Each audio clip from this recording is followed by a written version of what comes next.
మీకు తెలుసా అసలు గరుడ పంచమి ఏ రోజు, ఎప్పుడు, ఎందుకు జరుపుకుంటారనేది?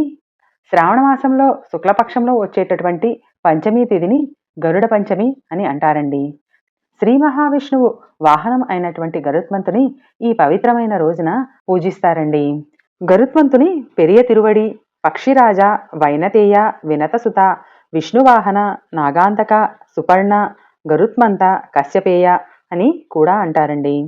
పురాణాల ప్రకారం కశ్యప మహామునికి కద్రు, వినీత అనే ఇద్దరు భార్యలు ఉండేవారు. కద్రు 1000 పాములకు జన్మనిస్తే వినీత ఒక గరుత్మంతునికి మాత్రమే జన్మనిచ్చింది.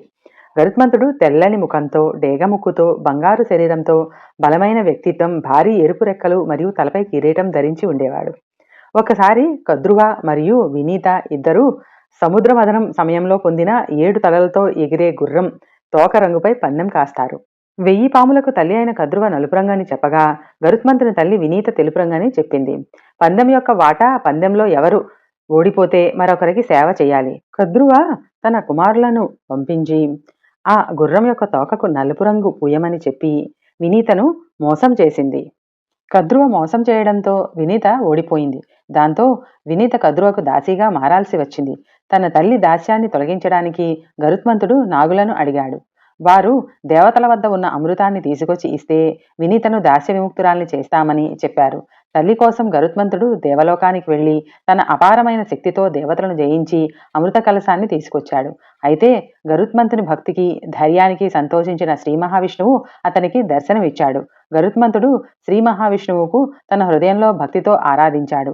విష్ణుమూర్తి గరుత్మంతుని తన వాహనంగా స్వీకరించాడు. గరుత్మంతుడు కూడా శ్రీ మహావిష్ణువుకు నిత్య సేవకుడిగా ఉండాలని కోరుకున్నాడు. తరువాత గరుత్మంతుడు అమృత కలశాన్ని నాగుల వద్ద ఉంచి తన తల్లిని దాస్యబంధనం నుండి విముక్తి చేశాడు. దేవేంద్రుడు అమృతాన్ని తిరిగి తీసుకుని వెళ్ళాడు.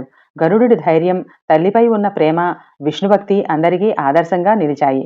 గరుడ మరియు అతని తల్లి వినీత మధ్య ఎప్పటికీ అంతులేని బంధాన్ని చూపించడానికి గరుడ పంచమిని జరుపుకుంటామండి.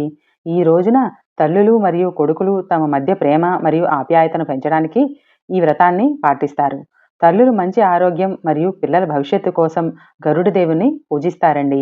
ఈ పవిత్రమైన గరుడ పంచమి రోజున గరుత్మంతుని, నాగదేవతలను మరియు శ్రీ మహావిష్ణువును భక్తితో పూజిస్తే కుటుంబానికి శుభం, సంతానం, ఐశ్వర్యం కలుగుతాయని భక్తుల విశ్వాసం.